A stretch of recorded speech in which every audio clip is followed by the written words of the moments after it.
Oke, assalamualaikum warahmatullahi wabarakatuh. Selamat datang kembali di Sistem Tenaga Elektrik dengan kode mata kuliah L3207. Di video sebelumnya kita masih membahas tentang Electric Power Transmission ya. Di video tersebut sudah dijelaskan mengenai resistansi jaringan, kemudian induktansi jaringan. Tinggal satu lagi nih, yaitu tentang kapasitansi jaringan. Oke, kita langsung ke kapasitansi jaringan.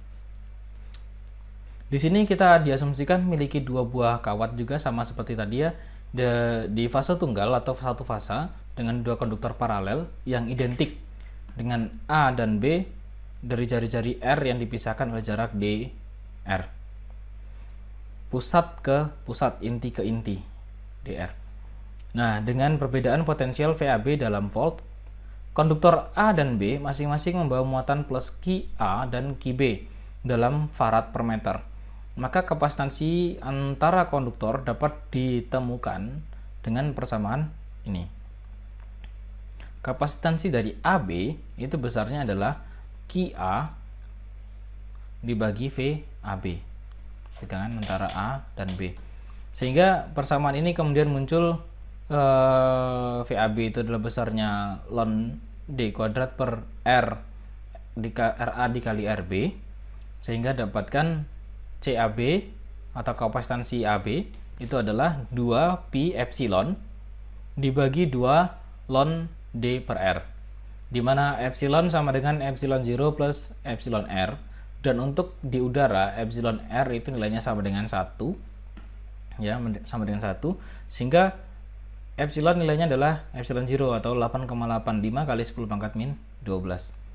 Nah, dari sini kita bisa ketahui ini tinggal masukkan saja untuk menggantikan ini, sehingga didapatkan nilainya adalah sebesar ini, 0,0241 dibagi 2 log D per R. Ingat ya, di sini masih ln, di sini sudah dirubah menjadi log. Nanti dicari lagi bagaimana konversinya.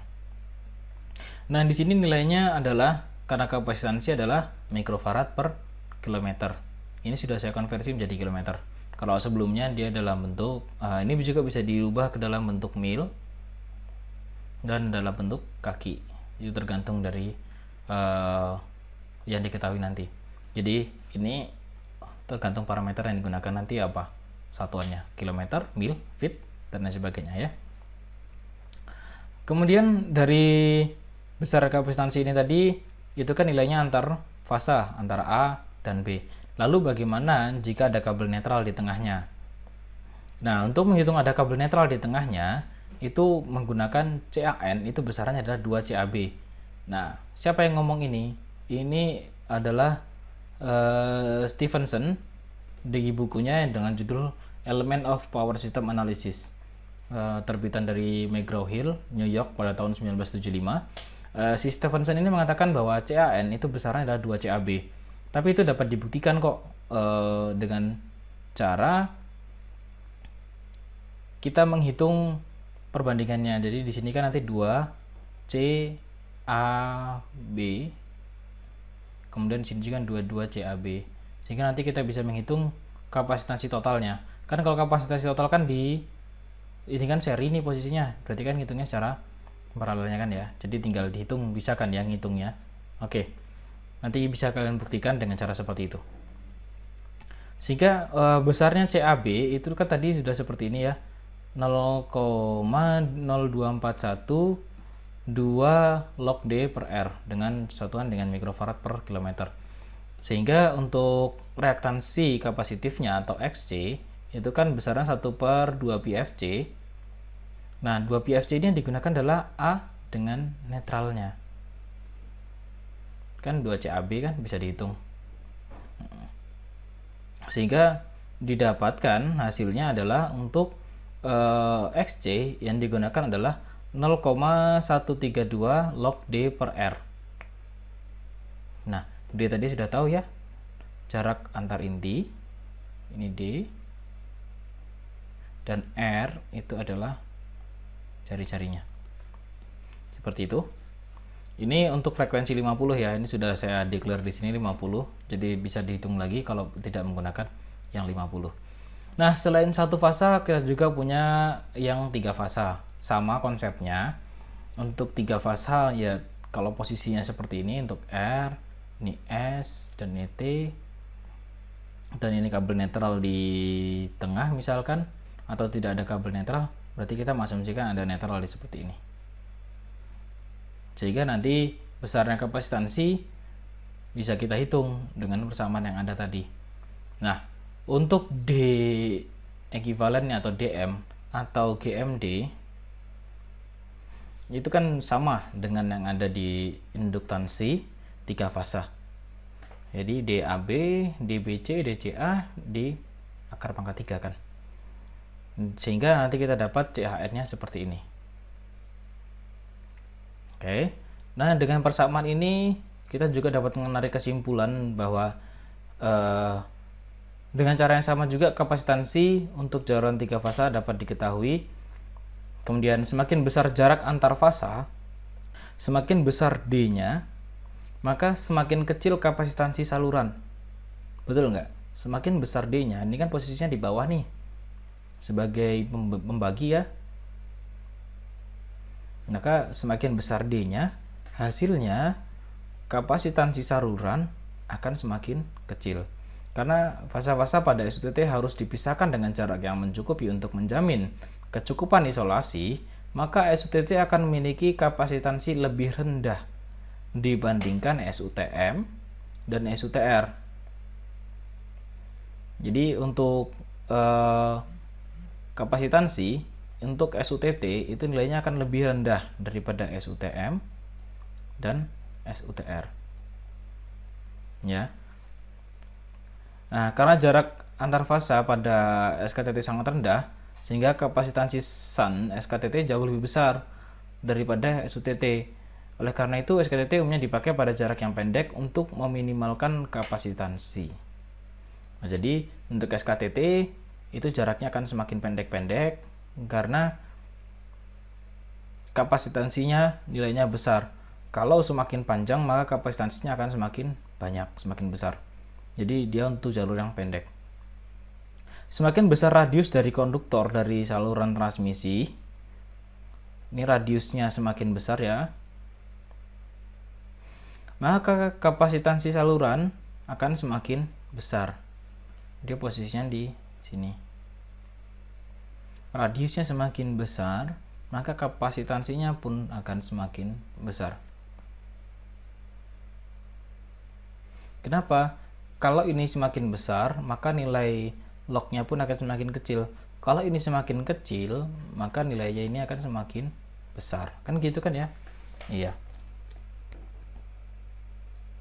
Nah, saluran transmisi yang baik adalah kompromi di antara berbagai kebutuhan untuk induktansi seri yang rendah, kapasitansi susunan yang rendah, dan pemisah antar konduktor yang cukup untuk kebutuhan isolasi antar fasa. Kemudian nilai kapasitansi, induktansi, dan resistansi saluran dapat diketahui dari tabel konduktor. Nah, jadi intinya semua hal tadi itu dapat dihitung dan dapat diketahui juga lewat tabel konduktor. Oke, seperti itu untuk kapasitansi dan reaktansi kapasitif 3 fasa. Oke, dari tadi kita berbicara hanya rumus dan rumus. Maka tidak ada salahnya jika kita coba untuk mengerjakan sebuah contoh soal. Contoh soalnya cuma satu saja, tidak usah banyak-banyak. Di sini kita memiliki 3 fasa dengan frekuensi 60 Hz, ya, panjangnya 100 mil. Kemudian dialihkan di konduktor terdiri 900 kc mil. Ya, konduktornya itu memiliki 900 kc mil, jenisnya SCSR. Kemudian beroperasi pada suhu 50 derajat.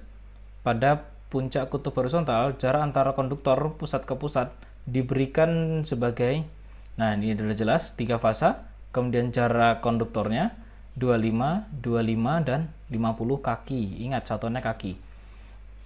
Jadi satuannya akan bisa beda-beda. Kemudian kita diminta untuk menghitung berapa resistansi. Mengetahui berapa resistansi per milnya. Ini bisa melihat dari tabel. Kemudian self induktansi reaktansinya. Kemudian faktor jarak reaktansi induktif per milnya. Reaktansi induktif per mil per fasa, total reaktansinya, faktor jarak reaktansi, reaktansi kapasitif per mil, kemudian ada total reaksi kapasitif saluran, dan yang terakhir kita diminta menghitung impedansinya. Banyak ya. Ada berapa nih? 1, 2, 3, 4, 5, 6, 7, 8, 9, 10. Dari satu soal bisa jadi 10 anak. Bisa dibayangkan kan ya, nanti ketika ujian satu soal saja sudah cukup, saya rasa. Yang pertama, kita diminta untuk menghitung apa? Resistansi per milnya. Oh, di sini kita mengecek tabel dari tabel A3. Nah, cara melihatnya seperti ini ya. Ini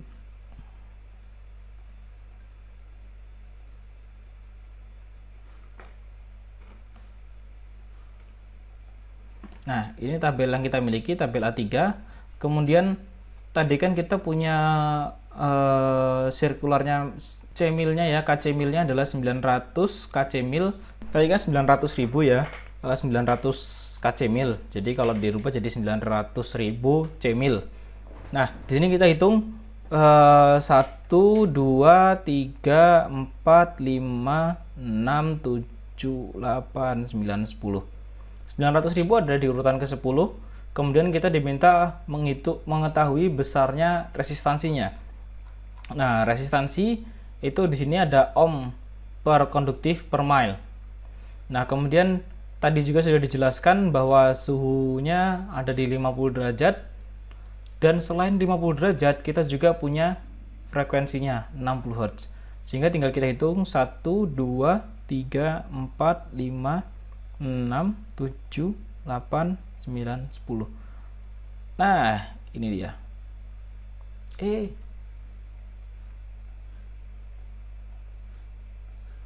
Ini dia, 0,1185. Sehingga kita dapatkan R-nya adalah 0,1185 ohm per mil. Selain itu, kita diminta untuk menghitung self inductance reactance dari konduktor per milnya. Berarti kita diminta untuk menghitung XA. Kan tadi ada XL ya. XL itu ini, itu ada dm per ds. Nah, kalau kita berbicara tentang self inductance, itu kita memakainya si ds-nya saja. Kalau berbicara tentang faktor jaraknya, itu menggunakan ini, karena kita kalau jarak kan antar konduktor ya. Nah, tapi untuk menghitung ini kita perlu menghitung yang namanya D ekivalen dulu. D ekivalen yang tadi besarnya 25 feet, 25 feet, 50 feet, 50 kaki. Hasilnya adalah 31,498 kaki. Kemudian kita bisa menghitung self induktansinya di 4,657 ini ya, dikalikan frekuensi log 10 1 per ds, sehingga didapatkan XA adalah 0,39321 ohm per mil. Dan yang kedua, jarak reaktansi tadi, faktor jarak itu untuk yang dm, sehingga kita punya persamaannya sama. Ini ds nya nggak kita pakai, kita pakainya si dm saja. Dm itu besarnya sama dengan d ekivalen 31,4. Oh ya, ini tiba-tiba nongol ds ya, jangan bingung. Ini kita bisa melihatnya di tabel tadi.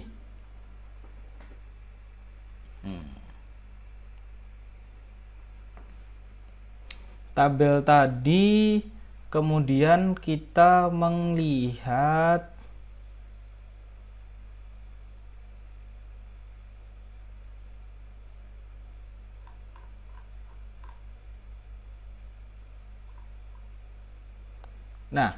kemudian kita melihat yang namanya GMR. Tadi kan kalau DS itu kan GMR ya. Kalau DM itu kan GMD. Nah, ini GMR itu kan untuk DS. Nah, jadi tinggal kita luruskan saja, ketemunya di 0,0391. Sehingga di sini 0,0391. Sehingga didapatkan nanti XA adalah 0,39321 ohm per mil.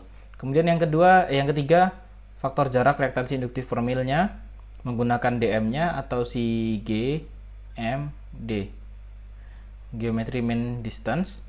Nah, ini menggunakan si D ekivalen tadi, kita sudah hitung sehingga didapatkan XD-nya adalah 0,41876 ohm per mil.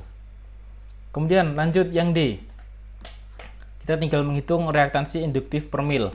Reaktansi induktif per mil itu kita bisa menghitung si XL tadi, lengkap dengan dm per ds-nya. Sehingga didapatkan XL-nya itu adalah besarnya 0,8117 ohm per mil. Ada cara yang kedua, yaitu tinggal menjumlahkan besarnya self inductance tadi dengan faktor jarak tadi. XA ditambahkan dengan XD, hasilnya pun akan sama. Nah, kalau kita sudah punya XL-nya, tinggal dikalikan untuk mendapatkan reaktansi induktif saluran. Satuannya per mil, berarti tadi kita punya soal di sini 100 mil ya. Ini jelas 100 mil. Maka nilainya XL tadi 0,8117 ohm, itu tinggal kita kalikan 100 mil. Kita dapatkan total XL-nya, total reaktansi induktifnya itu adalah 81,17 ohm. Nah, ini kita sudah sampai ke yang kelima. Itu menghitung resistansi, kemudian menghitung reaktansi induktifnya. Sudah, sekarang kita masuk ke yang kapasitif. Kapasitif sendiri sama yang kayak yang tadi. Kalau yang tadi kan, kalau yang self inductance yang dipakai ds-nya saja, ini pun sama, yang dipakai yang 1/r-nya saja, yang bagian bawah. Nah, di sini besarnya R dari ACSR dengan jenis tadi itu kita bisa lihat di dalam tabel. Nah, nih, outside diameter namanya. Kalau kita cek ke dalam tabel, diameter luarnya adalah sekitar 1,162 satuannya inch atau inci. Sehingga kita punya 1,162 dibagi 2. Ini kan kita mencari R-nya.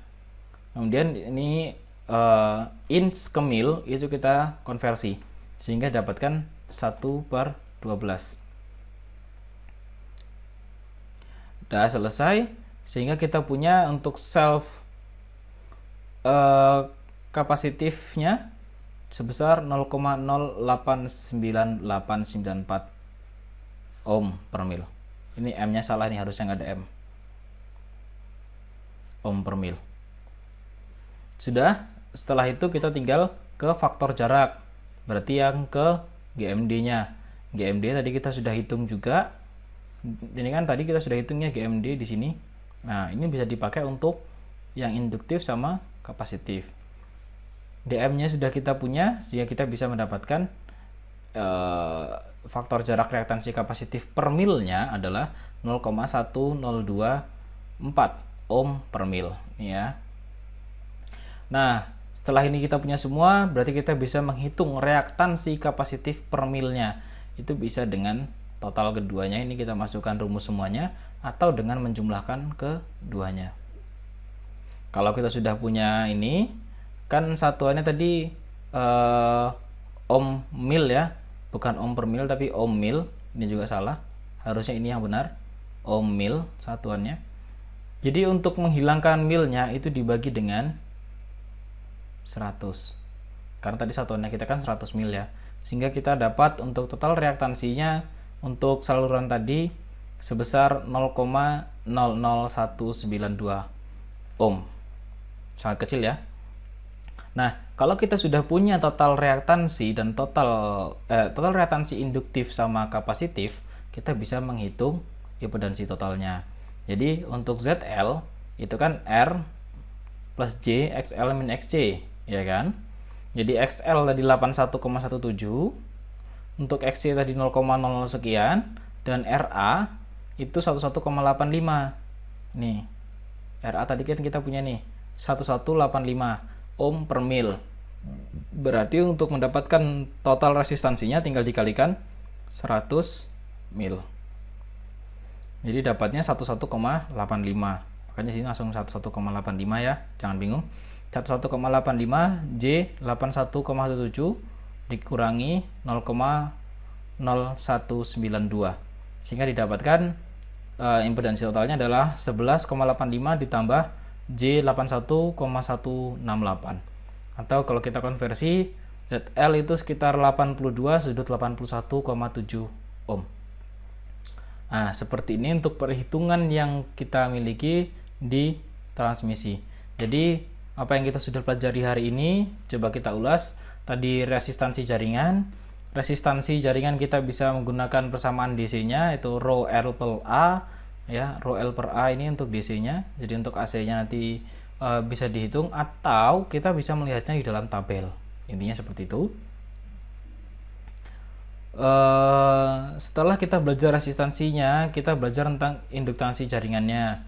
Di induktansi jaringan ini lebih sederhana lagi, kita tinggal menerapkan persamaan yang ada. Ini L 2 kali 10 pangkat min 7 ln dm per ds. Nah, kalau ingin tahu kenapa sebabnya angka seperti ini, kalian bisa cek di buku yang kalian miliki ya. Kalian sudah punya buku semua kan ya.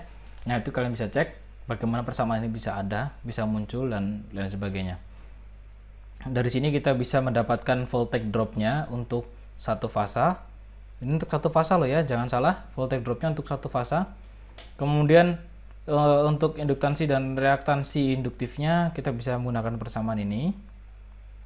Nah, jadi di sini kita bisa kenal yang namanya si DMDS itu selalu kepakai di manapun, di induktif dan kapasitifnya. Persamaan yang digunakan pun sama. Oke. Sekarang kita ke yang terakhir di pertemuan ini, yaitu tentang kapasitansi jaringan. Di kapasitansi jaringan kita menghitung nilai kapasitansinya. Kalau untuk fasa satu fasa menggunakan persamaan ini, ya, persamaannya sudah ada di sini, sudah jelas. Atau kalau kita ingin lihatnya dari sisi XC-nya, kita menghitung di CAN-nya. Jadi kalau kita ingin menghitung reaktansi kapasitifnya, itu kita perlu menghitung dari AN-nya. Loh Pak, tadi kok tidak menghitung seperti ini sama sekali? Iya, karena kita menggunakan tabel konduktor. Seperti itu. Jadi banyak hal yang bisa kita potong kompas kalau kita mempunyai si tabel konduktor tadi. Gitu ya.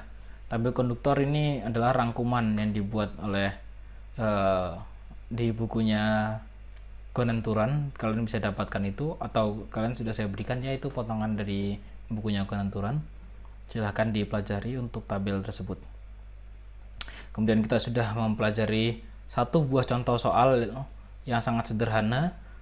Di sini kita belajar dengan sumber informasi yang hanya 60 Hz, 100 mil, 900 kcmil, jenisnya ACSR, beroperasi 50 derajat, jarak antar pusat-pusatnya adalah 25-50 feet. Jadi kita bisa dapatkan nantinya perhitungan-perhitungan yang namanya resistansinya, self-induktansinya, dan seterusnya, sampai ke impedansi totalnya. Oke, seperti itu untuk pertemuan kita pada hari ini. Minggu depan kita akan masuk ke masih di transmisi juga. Kita akan bahas tentang mana yang transmisi pendek, panjang, dan medium. Bagaimana perhitungan-perhitungan yang ada di sana. Seperti itu. Silahkan sambil dipelajari untuk materi minggu depan. Sekian dari saya. Wassalamualaikum warahmatullahi wabarakatuh.